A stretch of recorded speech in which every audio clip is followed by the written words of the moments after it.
All right, friends, we have breaking news on the federal election. It's a new revelation coming to us this morning that underscores how U.S. President Donald Trump remains at the center of the campaign with just days until the vote. Now, the report is coming from our colleagues at Radio Canada, and it's about Trump's conversation last month with Mark Carney. Sources are telling Radio Canada that Trump talked to Carney about Canada becoming the 51st state.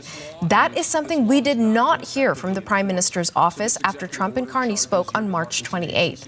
And as he signed executive orders in the White House, Trump himself spoke about his call with Carney. I've spoken to the current Prime Minister. He was very, very nice, I will say. Very nice. We had a couple of very nice conversations, very good. But I don't think it's appropriate for me to get involved in their election. Now, that is the end of a nearly 2-minute-long answer to a BBC reporter's question about whether Trump had any prediction on the outcome of next week's election. Trump replied that he did not want to do that, but in an answer to a question about tariffs on Canada, he repeated his claims that Canada is not viable without U.S. trade. CBC's Janice McGregor leads off our coverage from our Parliamentary Bureau in Ottawa. So, Janice, walk us through all of these developments. Yeah, and there's so many grains of salt here that we have to sort of apply liberally, including to what Donald Trump himself said, because he was suggesting that there had been multiple conversations between he and Mark Carney. In fact, we know it was just that initial one, which people might remember happened at the end of that first week of the campaign. All had been relatively quiet on the White House front. That may have lulled some people into thinking that this campaign was going to end talking about different issues than it had started. But of course, things do seem to be looking at another disruption here. Mark Carney's closing arguments to voters this week were already trying to refocus, remind people on Canada's coming battle with Washington. Last night, speaking at another kind of boisterous rally with his supporters in Surrey, he had this kind of fresh ammunition to put to them. As he made clear once again today in the Oval Office,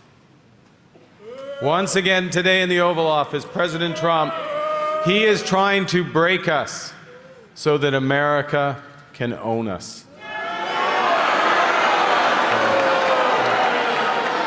Yeah. That's the answer. That's the answer, Donald. That will never happen, ever.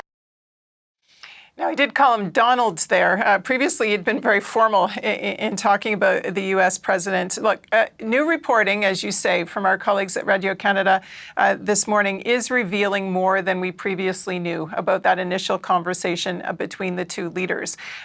People might remember that we were left that day both with sort of what Donald Trump said in person and on social media and what Mark Carney told reporters, with the distinct impression that perhaps things had moved on, that there weren't kind of still being threats made about the 51st state stuff. I want to replay what Mark Carney told reporters when he was explicitly asked about this just hours after that phone call with Trump.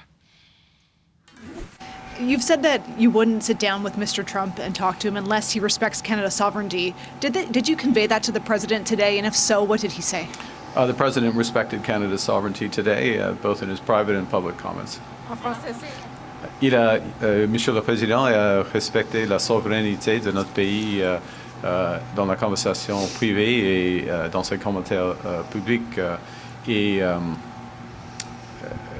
on va... Well, ça suffit, monsieur.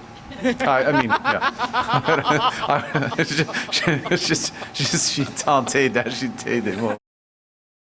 So, of course, we can't get inside his head to know what he was tempted to tell us there, but decided not to. Sources tell Radio Canada that Donald Trump did bring up the idea of Canada being the 51st state during the first part of the call. This was a moment described as not easy by these sources.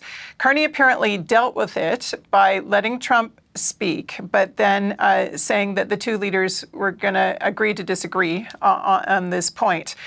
The Prime Minister's office now is confirming to Radio-Canada that indeed the 51st state stuff did come up on their initial call. But the PMO is denying that Carney replied to that by saying he'd agree to disagree.